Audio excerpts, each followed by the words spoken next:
તમારું સ્વાગત છે મારા કિચનમાં.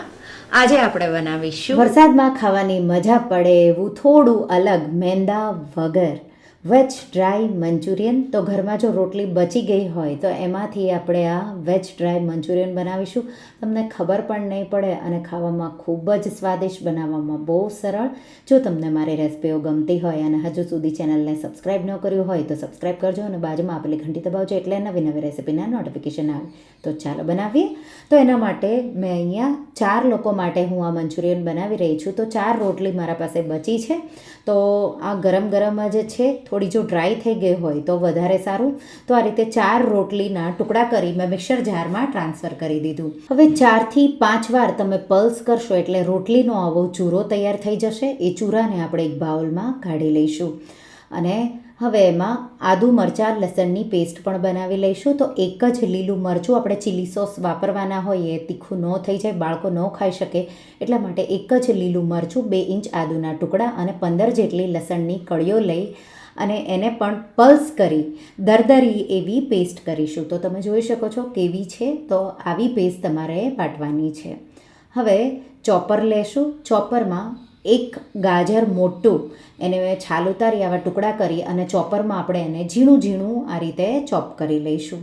તો આ રીતે તમે મિક્સરમાં પણ કરી શકો છો, પણ ચોપરમાં હોય તો સારું એવું બાઇટિંગ, તમે જ્યારે મંચુરિયન બોલ્સ ખાશો તો બહુ સારું એવું આવશે. તો આ રીતે ગાજર ચોપ કરેલું આપણે ઉમેરી દઈશું. એ જ રીતે આપણે 1 કપ કોબી, તો તમે કોબીનું પ્રમાણ થોડું વધારે પણ લઈ શકો છો. તો આ રીતે કોબીને પણ ચોપરમાં ઝીણી ઝીણી કરી લઈશું અને એને પણ બાઉલમાં રોટલીનો ચૂરો છે એના સાથે કાઢી લઈશું. અહીંયા તમારા પાસે ફણસી હોય તો ફણસી પણ તમે વાપરી શકો છો. અત્યારે મારા પાસે નહોતી એટલે મેં નથી વાપરી. હવે કેપ્સિકમ, તો એને તમે ઝીણું પણ કટ કરી શકો છો, નહીંતર ચોપરમાં પણ આ રીતે ઝીણું ઝીણું કરી શકો છો. હવે જ્યારે મેં ગાજર અને કોબી ઉમેર્યા એ પહેલાં મેં 1 ચમચી જેટલા આ રીતે સાઈડમાં કાઢી લીધા. એ જ રીતે કેપ્સિકમ પણ થોડું કાઢી લીધું. આપણે વઘારમાં એ શાકભાજી વાપરીશું તો 2 ટેબલ સ્પૂન જેટલું પણ તમે લઈ શકો છો. એ જ રીતે એક મોટી ડુંગળી આ રીતે ચોપ કરી મેં ઉમેરી દીધી. હવે જે આદુ મરચાં લસણની પેસ્ટ વાટી છે એમાંથી આપણે અડધી પેસ્ટ આમાં ઉમેરી દઈશું. સાથે 1 ટીસ્પૂન જેટલો મરી પાવડર, મીઠું સ્વાદ પ્રમાણે રોટલીમાં ઉમેરતા હોય તો ધ્યાન રાખીને, નહીંતર 1 ટીસ્પૂનથી થોડું ઉપર મીઠું, અડધો કપ આપણે લીલી ડુંગળીના પાન ઉમેરીશું અને સોયા સોસ, તો આપણે અહીંયા 2 ટીસ્પૂન જેટલો સોયા સોસ ઉમેરી દઈશું. સાથે 1 ટીસ્પૂન જેટલો ટમાટો કેચઅપ. તમને જો સ્વીટ સાઈડ ટેસ્ટ ન જોવે તો તમારે સ્કીપ કરવાનું. અને 1 ટીસ્પૂન રેડ ચીલી સોસ ઉમેરી અને એકદમ સારી રીતે બધી સામગ્રીઓને મિક્સ કરી દઈશું. આ રીતે મિક્સ થઈ જાય એટલે એકદમ એવું બાઇન્ડિંગ થોડું આવી જશે. તો આ રીતે એકદમ સારી રીતે તમારે મસળી, જે રીતે આપણે લોટ મસળીએ એ જ રીતે મસળી અને મિક્સરને મિક્સ કરી દેવાનું. આ રીતે થોડું મિક્સ થઈ જાય એટલે થોડા બોલ્સ તમારા ક્રિસ્પી બને એટલે આપણે એમાં 2 ટેબલ સ્પૂન કોર્નફ્લોર કે પછી તમે એના જગ્યાએ ચોખાનો લોટ પણ લઈ શકો છો. એકદમ સારી રીતે આ રીતે મિક્સ કરી દઈશું અને તમે જોઈ શકો છો આવું બાઇન્ડિંગ આવી ગયું. તમને જો જરૂર લાગે કે બાઇન્ડિંગ નથી તો હજી 2 ટેબલ સ્પૂન જેટલો વધારે ચોખાનો લોટ કે કોર્નફ્લોર ઉમેરી દેવાનો. હવે આ રીતે આપણે એમાંથી બોલ બનાવી લઈશું. તો પહેલાં બાઇન્ડિંગ આવી ગયું એ મેં ચેક કર્યું, તો બાઇન્ડિંગ બરાબર છે એટલે હું વધારે લોટ નથી ઉમેરી રહી. અને આ રીતે આપણે એમાંથી નાના નાના બોલ્સ તૈયાર કરી લઈશું. તો આ રીતે એકદમ થોડું ટાઈટ વાળી અને તમારે બોલ બધા તૈયાર કરી લેવાના. તો આ રીતે બોલ્સ, બધા મંચુરિયન બોલ્સ તૈયાર છે. તેલ મેં ગરમ કરી લીધું. તેલ ગરમ થઈ જાય એટલે ગેસની ફ્લેમ મીડિયમ હાઈ રાખીશું.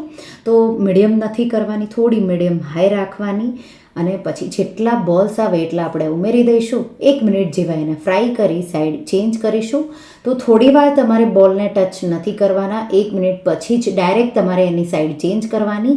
પાછું 1 મિનિટ પછી સાઈડ ચેન્જ કરવાની. તો બોલ્સ અહીંયા તમે એકવાર ઉમેરો પછી બહુ એને તમારે ટચ નથી કરવાના. તો આ રીતે ગોલ્ડન અને ક્રિસ્પી એવા થઈ જાય એટલે આપણે એને કિચન પેપર પર નિતારીને કાઢી લઈશું. અને એ જ રીતે આપણે બીજા બધા મંચુરિયન બોલ્સ તળી લઈશું. તો અહીંયા ફ્લેમ ધ્યાન રાખવાની છે, મીડિયમ હાઈ રાખવાની એટલે તમારા બોલ્સ તૂટે નહીં. હવે મંચુરિયનના વઘાર માટે એક પેનમાં 2 ટેબલ સ્પૂન તેલ ગરમ કરીશું. તેલ ગરમ થઈ જાય એટલે જે વાટેલી પેસ્ટ બચી છે 1 ટેબલ સ્પૂન જેટલી આદુ મરચાં લસણની પેસ્ટ એ મેં ઉમેરી અને એને આપણે 30 સેકન્ડ જેવું મીડિયમ હાઈ ફ્લેમ પર સાતળી લઈશું. 30 સેકન્ડ પછી આપણે એમાં 2 ટેબલ સ્પૂન જેટલી ડુંગળી આ રીતે ચોપ કરેલી ઉમેરી દઈશું. સાથે થોડું લીલી ડુંગળીનો ભાગ ઉપરનો છે તો એમ પણ મેં ઉમેર્યો, પણ તમારી પાસે ન હોય તો સ્કીપ પણ કરી શકો છો. તો આ રીતે એકદમ સારી રીતે મેં એને સાતળી લીધી 1 મિનિટ જેવી. હવે 2 ટેબલ સ્પૂન ગાજર, 2 ટેબલ સ્પૂન કોબી અને 2 ટેબલ સ્પૂન જેટલું કેપ્સિકમ આ રીતે મેં ઝીણું ચોપ કરી ઉમેરી દીધું. તો થોડું તમારે બધું વધારે ઉમેરવું હોય તો વધારે પણ ઉમેરી શકો છો. મિક્સ કરી અને આપણે એને 2 મિનિટ જેવું હાઈ ફ્લેમ પર બધી સામગ્રીઓને સાતળી લઈશું. તો આ રીતે એકદમ સારી રીતે મેં સાતળી લીધું. આ રીતે થોડું સતળાઈ જાય એટલે આપણે એમાં થોડું પાણી ઉમેરી દઈશું. એટલે તેલ ઓછું તમે વાપરો તો પણ ચીપકે નહીં.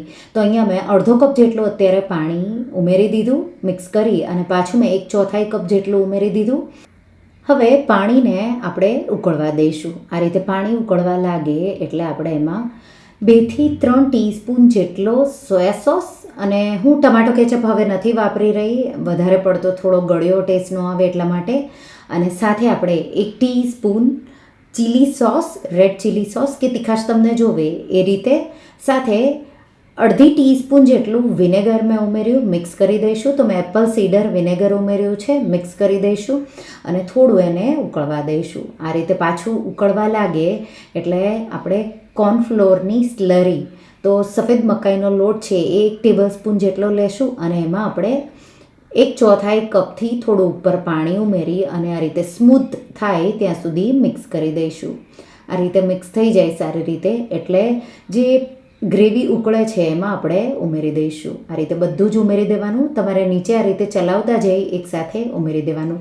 અને જ્યારે સ્લરી ઉમેરે ત્યારે ગેસની ફ્લેમ સ્લો કરી અને પછી તમારે ઉમેરવાનું. હવે 1 મિનિટ જેવું હાઈ ફ્લેમ કરી અને આ રીતે તમે મિક્સ કરતા રહેશો એટલે તરત જ જે આપણે સૂપ પાણી ઉમેર્યું હતું એ જાડું આ રીતે થઈ જશે. હવે મીઠું, તો સોસમાં પણ મીઠું હોય એટલે ધ્યાન રાખીને 1 ટીસ્પૂનથી થોડું ઓછું મીઠું, અડધી ટીસ્પૂન મરી પાવડર ઉમેરી મિક્સ કરી અને 1 મિનિટ જેવો આ સોસને આપણે હાઈ ફ્લેમ પર થવા દઈશું. તો લગભગ 2 થી 3 મિનિટ જેવો તમારે સોસને થવા દેવાનો એટલે થીક એવો સોસ તૈયાર થઈ જશે. હવે આપણે એમાં મંચુરિયન બોલ્સ ઉમેરી દઈશું. તો અત્યારે મેં અડધા ઉમેરી દીધા, હજી થોડા બચ્યા છે એ પણ હું થોડી જ વારમાં ઉમેરી દઈશ. તો આ રીતે અડધા બોલ ઉમેરી મિક્સ કરીશું એટલે સોસ છે તો બધા મંચુરિયન બોલ્સ પર એક સરખો ટેસ્ટ આવે. તો આ રીતે મેં બધા જ મંચુરિયન બોલ્સ ઉમેરી દીધા અને તમે જોઈ શકો છો એકદમ પરફેક્ટ એવું કોટિંગ અને આપણું આ ડ્રાય મંચુરિયન બનીને તૈયાર થઈ ગયું. તો ગરમ ગરમ ડ્રાય મંચુરિયન મિક્સ કરી અને લીલા ડુંગળીના પાનથી ગાર્નિશ કરી ગરમ ગરમ સર્વ કરો. તો મંચુરિયન તો તમે બહુ જ ખાધું હશે, પણ વધેલી રોટલીમાંથી જો ક્યારેય ન બનાવ્યું હોય તો એકવાર આ રેસીપી ટ્રાય કરજો, તમને બહુ જ ભાવશે. અને બહુ સિમ્પલ એવું છે. ઉપર લીલી ડુંગળીના પાનથી ગાર્નિશ કરી ગરમ ગરમ રોટલી મંચુરિયનને સર્વ કરો. તો તમને આ રેસીપી કેવી લાગી મને કમેન્ટમાં જરૂરથી જણાવજો. અને જો તમને આ રેસીપી ગમી હોય તો વિડીયોને લાઇક કરજો, શેર કરજો અને મારા ચેનલને સબસ્ક્રાઈબ કરજો. અને આવી જ નવી રેસીપીઓ માટે તમે બેલ આઇકન બટનને પ્રેસ કરજો. Thank you for watching.